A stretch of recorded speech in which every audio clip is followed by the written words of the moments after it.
One of the criticisms of The Last of Us Part 2 making its way around the internet is that you have to play as Abby.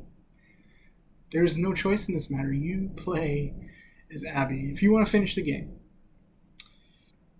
They say, why should you have to play as a character you hate?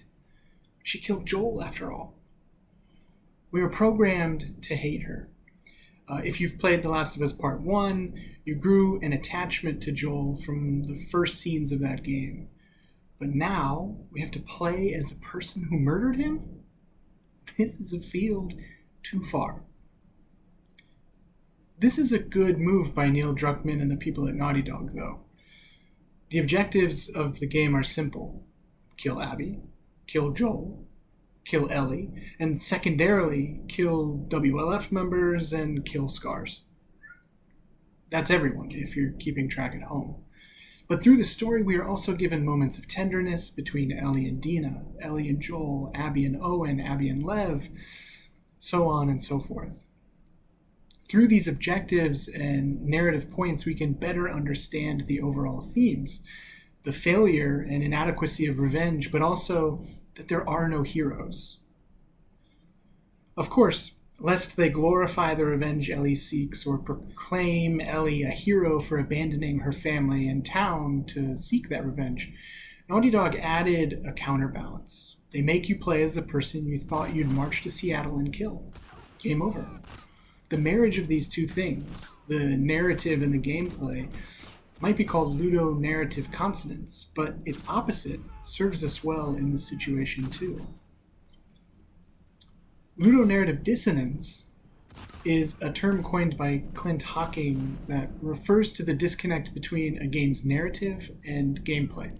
Hocking's original critique was that BioShock, which came out in 2007, asks you to accept two contracts, as he calls them, that of teamwork and that of power.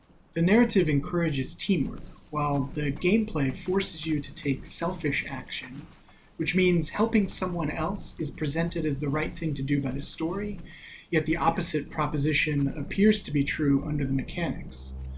This is something The Last of Us Part 2 avoids through a marriage of ludic and narrative elements, or ludonarrative consonance, by playing both Ellie and Abby.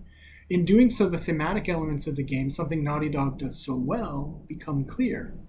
One of the most striking scenes from the game comes at the end in Santa Barbara, as Ellie and Abby battle in the water near the beach. There are no health bars, there is no weapon cache or choice, just two women, brutalized, beaten, and shells of themselves, fighting a battle that had ended a long time before. It is the type of scene that Naughty Dog is good at, this visceral, breathless scene that leaves you blinklessly staring at the screen long after the action is over. But that scene would be nothing without an understanding of where both characters have come from and how they ended up as husks of what they were when they first met. From a narrative standpoint, this is why you play as Abby.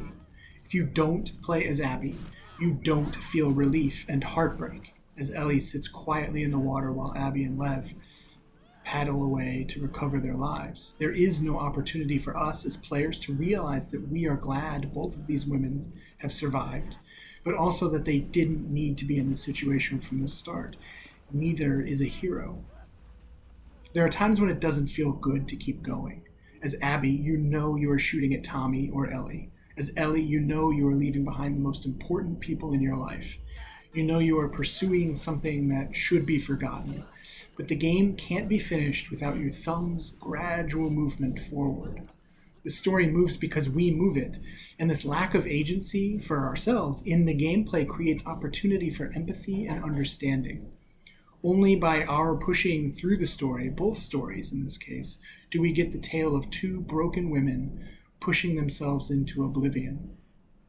In most forms of media, including literature, we often miss the other side of the story. We can intellectualize something like understanding other people, but living that understanding is difficult. As readers, all the complicated emotion is left for us to navigate and handle on our own. Movies also struggle because of form constraints. Video games have been similarly hampered in the past, but The Last of Us Part 2 moves beyond that and allows players to build relationships with both sides of the story by being both sides of the story. The fact that players are forced to play on both sides takes the negation of heroes and the failure of revenge from an intellectual curiosity into something that is felt and understood. This is a form of empathy that we aspire to as human beings. If there are no heroes, then we need to take responsibility for our own actions, something both Ellie and Abby have to confront at various points throughout the game. This responsibility is weighted heavily, and more often than not, we fail in similar ways that they fail. Sometimes we seek revenge on those who have wronged us. Sometimes we push away the people who love us when we need them most. If we only play as Ellie, we miss this because Ellie's journey becomes the only valid one. And that's the danger. Abby lost too. Thanks for stopping by. Let me know what you think in the comments. Did you enjoy the game? Did you hate the game? I think the game was made in part for the conversation. So, until next time.